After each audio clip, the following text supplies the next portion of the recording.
ሰላም እንዴት ናችሁ? ወደ ቻናላችን ቤተሰቦች እንዴት ቆያችሁ? ዛሬ ደግሞ በዚህ ቪዲዮ በፕሬዘንቴሽን ጊዜ ማድረግ ያለብንና የሌለብንን ነገር እናያለን።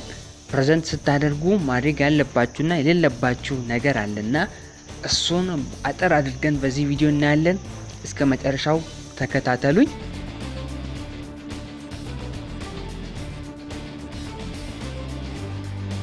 በመጀመሪያ ደረጃ ግሬቲንግስ ወይም ዌልካሚንግ ይቀድማል። ፕሬዘንቴሽን ለማቅረብ ከቆማችሁ በኋላ ሰዎችን ማመስገን ወይም ሰላምታ መስጠት ይቀድማልና ስለዚህ እነሱን እንዴት ሰላምታ መስጠት እንዳለባችሁ በመጀመሪያ እናያለን።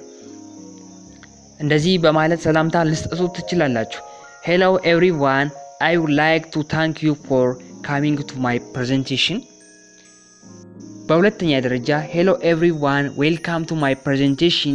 First, I would like to thank the organizers of this program for inviting me here today to present my work. ወይም ሰላምታ በመስጠት ልትጀምሩ ትችላላችሁ። Good morning, ladies and gentlemen. It's an honor having an opportunity to present my work for you.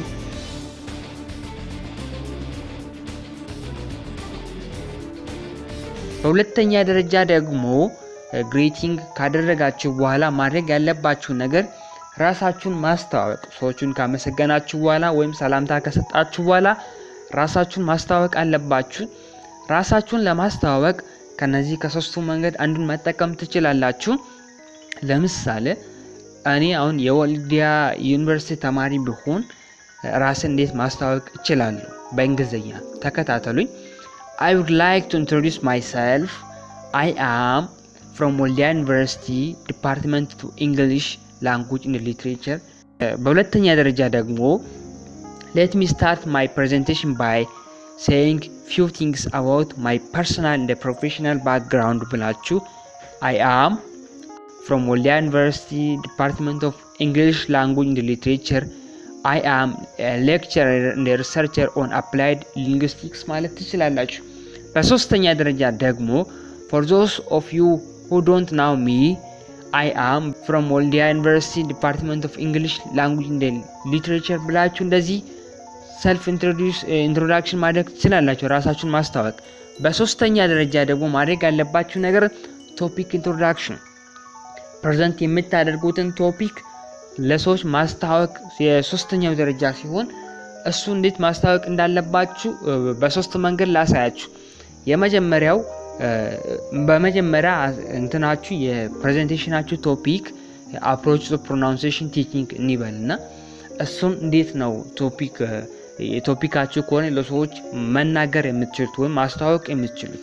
በመጀመሪያ today I would like to present to you about ብላችሁ approach to pronunciation teaching ማለት ትችላላችሁ ርዕሳችሁን በመናገር።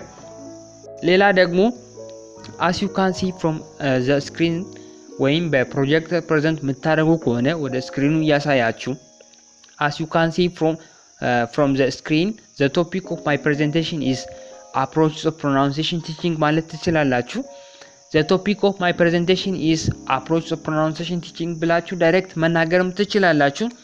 በአራተኛ ደረጃ ደግሞ የፕሬዘንቴሽናችሁን ዓላማ መናገር አለባችሁ። በመጀመሪያ እሱን ፐርፐዝ ኦፍ ፕሬዘንቴሽን እንዴት መናገር እንዳለባችሁ ልንገራችሁ።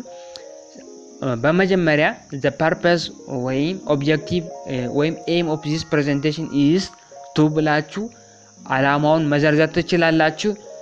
በሁለተኛ ደረጃ ደግሞ this presentation is mainly focus on ብላችሁ አሁንም መናገር ትችላላችሁ። ሌላ ደግሞ my presentation is particularly relevant for ብላችሁ መናገር ትችላላችሁ። ወይ by the end of this presentation you will be able to ብላችሁ በዚህ መንገድ መናገር ትችላላችሁ።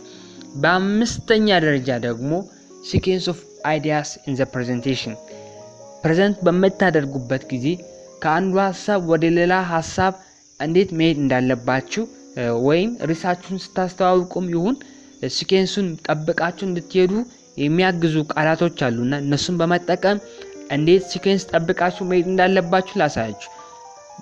my first point concern on ብላችሁ መጀመር ትችላላችሁ የመጀመሪያ ሐሳባችሁን። ወይም I will start by ብላችሁ ከነገራችሁ በኋላ next ብላችሁ ቀጣዩን then ብላችሁ ደግሞ ቀጥሎ ያለው ከዛ after that ትላላችሁ። ከዛ finally ያላችሁ መግለጽ ትችላላችሁ። ሶስተኛ ላይ I will begin by ብላችሁ ከዛ secondly ብላችሁ ትጠቅሳላችሁ። ከዛ I will focus on thirdly and I will consider ያላችሁ step by step እነዚህን በመጠቀም መግለጽ ትችላላችሁ። በስድስተኛ ደረጃ ደግሞ time of the presentation ፕሬዘንቴሽናችሁን ከማቅረባችሁ በፊት ሰዎች እንዳይሰላችሁ ትንሽ ደቂቃ እንደምትጠቀሙ ብትናገሩ ይመረጣል ብዙ ጊዜ። ስለዚህ እንዲህ ብላችሁ መግለጽ ትችላላችሁ። my presentation will take about 20 minutes ማለት ትችላላችሁ። ወይም in this presentation we will stay together for 20 minutes ማለት ትችላላችሁ። ሌላ ደግሞ for this presentation I need your attention for 20 minutes ማለት ትችላላችሁ። ለ20 ደቂቃ ብቻ አቴንሽናችሁን ፈልጋለሁ ብላችሁ እንደዚህ መግለጽ ትችላላችሁ። ሌላው ደግሞ የዚህ ቪዲዮ መጨረሻ ሐሳብ structure of the presentation ለምሳሌ ለምታቀርቡት ፕሬዘንቴሽን 3 ፓርት ካለው ይህንን የፕሬዘንቴሽናችሁን ስትራክቸር በዚህ መልክ መግለጽ ትችላላችሁ። this presentation has 3 main parts. I have divided this presentation in 3 parts. ወይም I have organized this presentation in 3 parts ማለት ትችላላችሁ። ወይም I have break down this presentation in 3 parts ማለትም ትችላላችሁ። እንግዲህ ተመልካቾች በዚህ ቪዲዮ ብዙ ነገር እንደተጠቀማችሁ ተስፋ አደርጋለሁ። ቀጣይ ደግሞ ፕሬዘንቴሽኑን እንደዚህ እንዴት ሳማራይዝ ማድረግ እንዳለባችሁ፣ ፋክት እንዴት ፕሬዘንት ማድረግ እንዳለባችሁ ወደ ኋላ መመለስ ከፈለጋችሁ going back in presentation ደግሞ inviting for questions ሰዎች ጥያቄ ካላችሁ እንዲጠይቁ እንዴት ኢንቫይት ማድረግ እንደምትችሉ ደግሞ ፕሬዘንቴሽናችሁን እንዴት ክሎዝ ማድረግ እንዳለባችሁ መዝጋት እንዳለባችሁ እናያለን። የቀጣይ ቪዲዮ እንዲደርሳችሁ ቻናሉን ሰብስክራይብ ያድርጉ። ቪዲዮውን ከወደዱ ላይክ ያድርጉ። ሌሎችም ሼር ማድረግ እንዳትረሱ። በሌላ ቪዲዮ እስክንገናኝ ድረስ መልካም ቆይታ